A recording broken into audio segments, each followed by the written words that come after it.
ડીસા બનાસ નદીમાં ખાણ ખનીજ વિભાગ સહિત રૂરલ પોલીસે સંયુક્ત સપાટો બોલાવ્યો।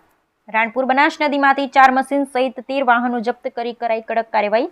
રેતી ચોરી કરતા રેતી માફિયાઓમાં ફફડાટ ફેલાયો। ડીસા પંથકમાં છેલ્લા કેટલાક સમયથી રેતી માફિયાઓ બેફામ બની ખુલ્લેઆમ બનાસ નદીમાંથી રેતીની ચોરી કરતા હોવાની બુમરાણ ઉઠવા પામી હતી। કેટલાક લીઝ ધારકો પણ એક રોયલ્ટી પાવતીમાં અનેક રેતી ભરાવી ગાડીઓ દોડાવી રહ્યા હોવાનું લોકમુખે ચર્ચાએ જોર પકડ્યું છે। બનાસ નદીની આસપાસ આવેલ ગ્રામ્ય વિસ્તારમાં લોકો રેતી ભરી દોડતા વાહનોની ત્રાહિમામ પોકારી ઉઠ્યા છે। છતાં ખાણ ખનીજ વિભાગ સહિત સ્થાનિક પોલીસ અને વહીવટી તંત્રના અધિકારીઓ કુંભકર્ણની નિંદ્રામાં પોઢી જાય છે।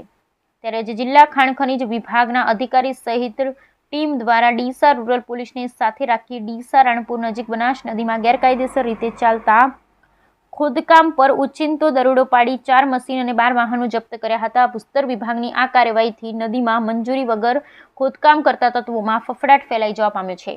ડીસા પાસે બનાસ નદીમાં રાણપુર નજીક મોટા પાયે ગેરકાયદેસર રીતે રેતીનું ખોદકામ થતું હોવાની રજૂઆતો જિલ્લા ભૂસ્તર શાસ્ત્રીને મળી હતી, જેના આધારે આજે બનાસકાંઠા ભૂસ્તર શાસ્ત્રી ગુરુપ્રીતસિંહ સારસ્વા પોતાની ટીમ સાથે ખાનગી વાહન કેમ્પર લઈ અને નદીમાં ઉતર્યા હતા।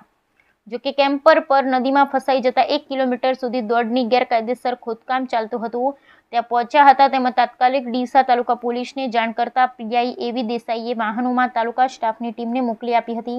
ભૂસ્તર શાસ્ત્રીએ 4 એસ્કેવેટર મશીનો, હિટાચી 8 ડમ્પર તેમજ 4 ટ્રેલર મળી કરોડો રૂપિયાના મુદ્દામાલ જપ્ત કર્યો હતો।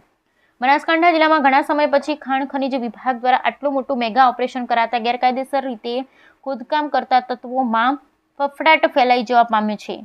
આ અંગે જિલ્લા ભૂસ્તર શાસ્ત્રી ગુરુપ્રીતસિંહ સારસ્વના જણાવ્યા મુજબ રાણપુર ગામે ગેરકાયદેસર રીતે ખોદકામ ચાલતું હોવાની ફરિયાદના આધારે તપાસ હાથ ધરી આ કાર્યવાહી કરવામાં આવી હતી। તમામ વાહનોને ડીસા તાલુકા પોલીસ મથકે સોંપવામાં આવ્યા છે, જ્યારે હવે વાહનોનો દંડ તેમજ ગેરકાયદેસર રીતે થયેલા ખોદકામ બાબતે માપણી કરી દંડ વસૂલ કરવામાં આવશે। જ્યારે અત્યારે ઝડપાયેલ રેતી ભરેલ તમામ વાહનો ડીસા રૂરલ પોલીસ મથકે સોંપવામાં આવ્યા હતા। Bureau report Haresh Thakkar, Deesa Banas.